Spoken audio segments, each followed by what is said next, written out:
Okay, let's go.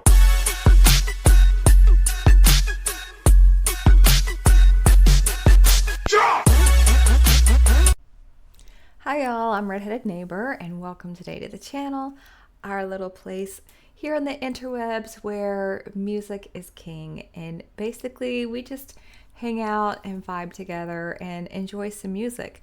This is a very lazy kind of a Friday here when I'm recording it. My day is going to end up getting really busy, but this morning, because yesterday was so full, I've been kind of slow and I'm easing into some music. And this suggestion from a subscriber, it sounded pretty good. A little Merle Haggard. It's funny. Whenever I was growing up, my parents listened to country.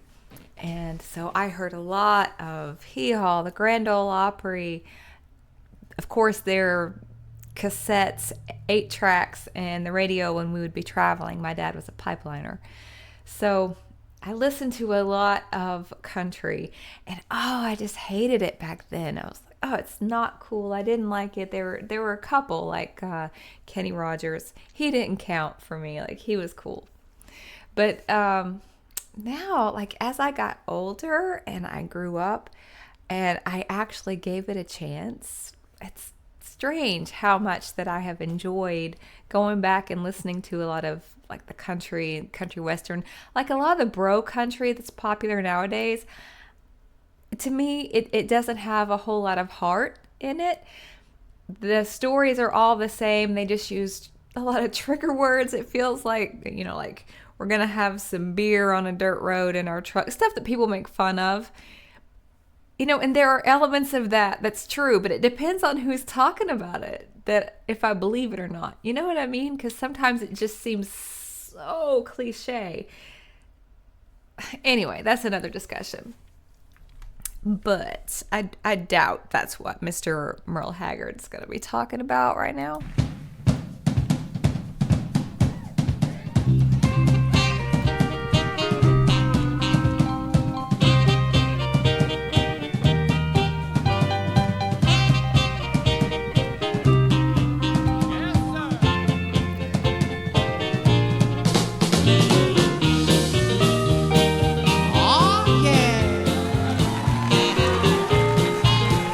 Cherokee Maiden.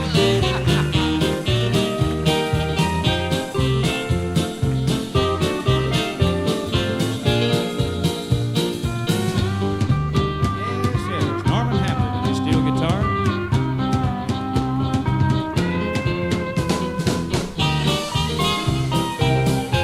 That is one instrument that I'm trying to enjoy more. Like, sometimes I hear it and I like it, and other times it's like I want to walk out of the room. I don't know why. Y'all ever do that with certain instruments?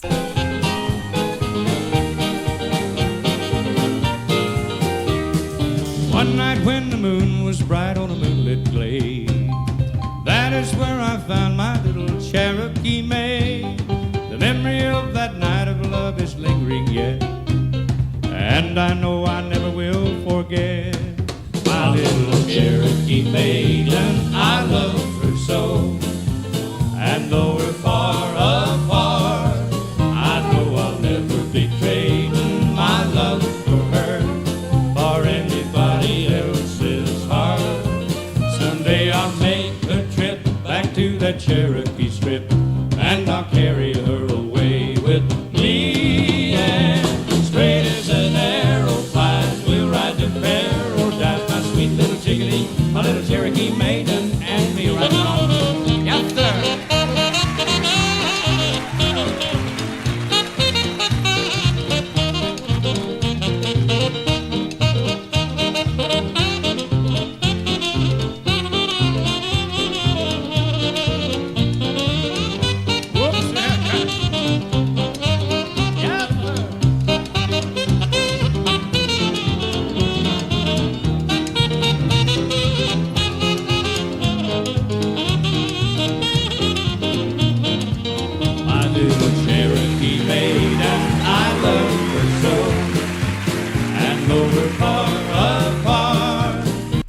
One thing that's interesting about this is you can tell that there's everything that you're hearing, excuse me, that's coming through to like that soundboard or however they are recording that. There's no effects on it. This is just what it sounded like. I think that's very interesting. It's like each instrument just has that kind of raw play sound. There's not a lot of polish on it. That's really cool, and they're just jamming together. I know I'll never be trading my love for her for anybody else's heart. Someday I'll make the trip back to that Cherokee strip, and I'll carry her away with me. And straight as an arrow flying, we'll ride to paradise. My sweet little chickadee, my little Cherokee maiden, and me. Right.